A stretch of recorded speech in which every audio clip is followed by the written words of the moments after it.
if she were to be elected.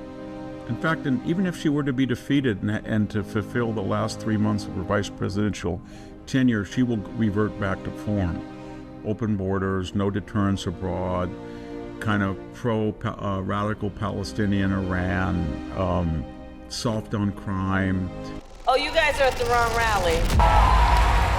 No, I think you meant to go to the smaller one down the street. Joe Biden has always been considered a buffoon, obnoxious, cruel. He dropped out of the '88 race, the 2008 race, because of the things he said. Said in 2008 that Barack Obama was the first black candidate could really speak. No one else prior was articulate. He said he was clean in a way that other blacks had not been. I found this one.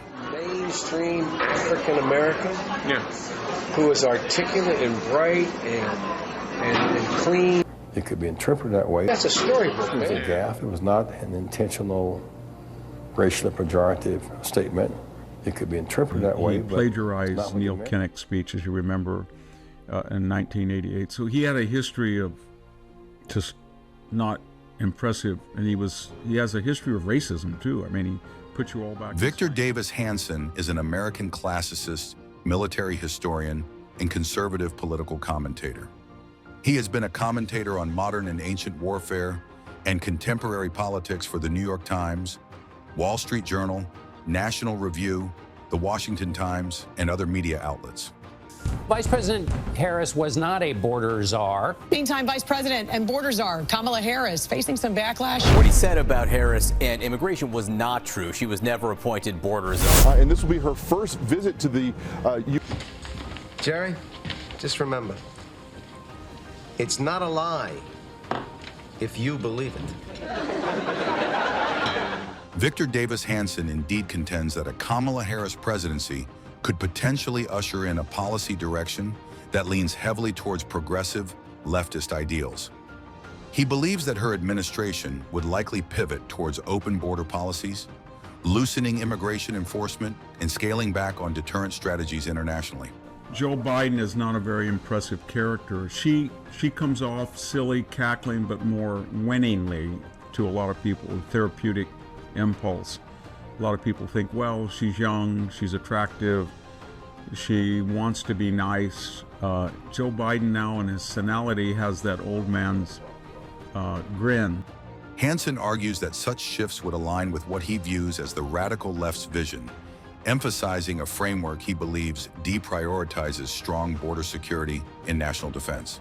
He is critical of what he interprets as Harris's ideological alignment with a left-wing approach that he warns could compromise traditional American values and security, affecting not only immigration policy, but also the nation's standing and assertiveness on the global stage.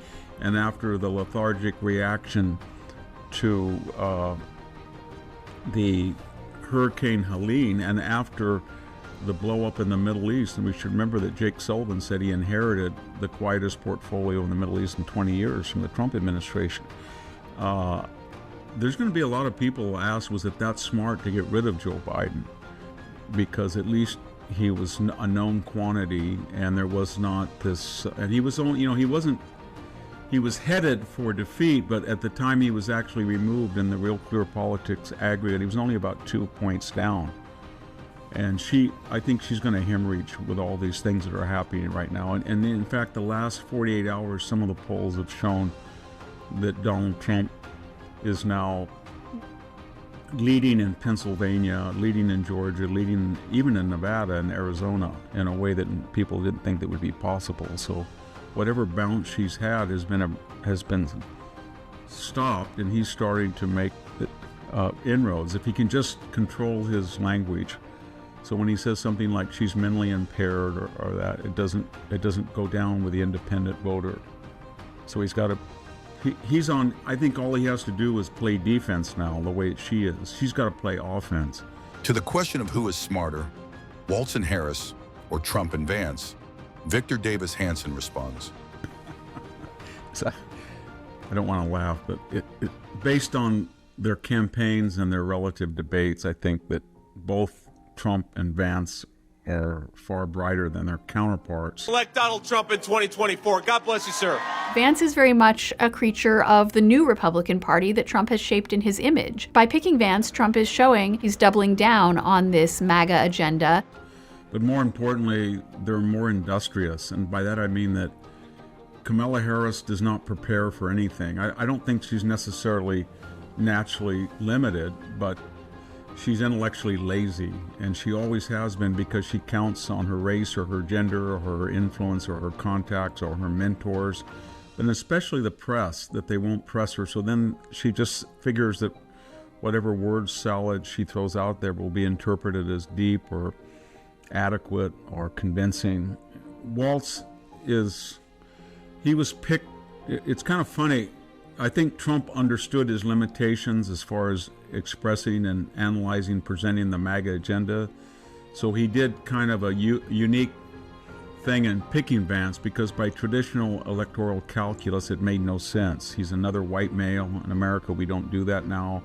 He's from a state, Ohio, that will probably go Trump no matter what by 8 or 9 points. But he picked him because he's very articulate, and not just in formal presentations, but in repartee. And he goes on the talk shows, and he really goes mano a mano with the left, and he wins. There's actually a certain gift that she has, because you listen to her talk, and you're 100, 200 words into it, you're 500 words into it, and you're like, what the hell did she just say? She didn't say anything. And I think Trump knew that, and that displays a degree of confidence in Trump's ability to pick someone who's a better speaker than he is. And the opposite is true of Harris. She picked somebody who's not comfortable speaking. He won't meet the press. He doubles down on her reluctance to meet the media, and he's a force multiplier of her inabilities.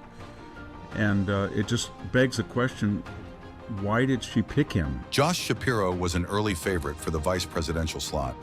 Pennsylvania's 19 electoral votes are crucial to a Democratic victory in November, and Shapiro is popular in his home state. He won a resounding gubernatorial victory over the Republican Doug Mastriano last year, outperforming Biden's 2020 win in every county. Because if Josh Shapiro had been on the stage, that's one of his fortes, is back and forth, and he's analytical. He's got about a 62% rating in Pennsylvania, whereas Minnesota is not going to be in play. I can't imagine that the Republicans could win it. So I don't know what he brought to the ticket at all. The question arises, was Tim Walz chosen to avoid overshadowing Harris? Especially given Shapiro's intellectual reputation. Yeah, there's kind of a theme going around here in the United States this morning that Obama picked Biden because he was obviously mediocrity and wouldn't rival him. Biden picked Harris because she was more mediocre than Biden, and Harris picked Walz for the same reason, and it's characteristic of this generation of Democrats. Whereas on the Republican side, I think you could make the argument that Pence was steadier, at least he was considered that way, than Trump, and that Vance was considered steadier than Trump as well. But how does Victor Davis Hanson assesses Kamala Harris as a presidential candidate? But it's not a matter of controversy that she would be the most left-wing, because outside appraisal group surveys have shown that she's to the left of Bernie Sanders. We should remember in 2020, the powers that be removed Sanders from contention through a lot of machinations, precisely because he was considered too left-wing. Now, they didn't do that with Harris because she didn't last that long. She dropped out in December. But she was more of a socialist, according to these disinterested surveys, than was Sanders. And she's had to disown all of her socialist agendas in the last 90 days. When asked to compare Kamala Harris's intelligence with that of previous presidents, Victor Davis Hanson provides a straightforward rhetorical assessment. So if we look back at the current presidents, I don't think Biden is any more impressive than she is. She gets a pass with Biden. But Trump definitely has done things that require cunning and intelligence that she couldn't do. If you can imagine her at the head of a huge company in Manhattan dealing with unions and crooked officials and special interest groups and banks, she could not do that one day. If you go back further, obviously Obama was a far better rhetorician than she was. He couldn't pass a camera without turning around and being fixated by it. He wanted as much exposure, given us confidence. He was far brighter than she was. I think if you go back a little further to George W. Bush, he was, everybody said he was tongue-tied, and that was true, he was, but he had natural intelligence. Sometimes he wasn't sophisticated, but he was not stupid.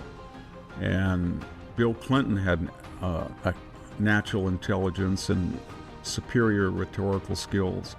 So you go back, you go back 20 or 30 years and maybe 50 years, and you don't see anybody comparable to her. You can make the argument that J.D. Vance was only in the Senate 2 years and Obama was only in the Senate 2 years, so they shouldn't have classical experience, but they were so bright and so well-spoken that no one ever noticed that. But with her, she's been a city attorney, a county attorney, an attorney general, a senator, and a vice president, and seems like the more prerequisite position she gets, the worse she becomes. Is almost, I don't know how that's possible, but the thicker her resume, the less impressive it becomes. In conclusion, Victor Davis Hanson's insights on the potential presidency of Kamala Harris raise critical questions about the future direction of American politics. With his assertion that she could be the most left-wing and dangerous president in history, the discussion invites viewers to reflect on the implications of such leadership. As the 2024 election approaches, the stakes have never been higher, and the dialogue surrounding these issues is more important than ever. We encourage you to share your thoughts in the comments below and stay tuned for more engaging content from the Rover Report as we navigate this pivotal moment in our nation's history. Thank you for watching. See you on the next one.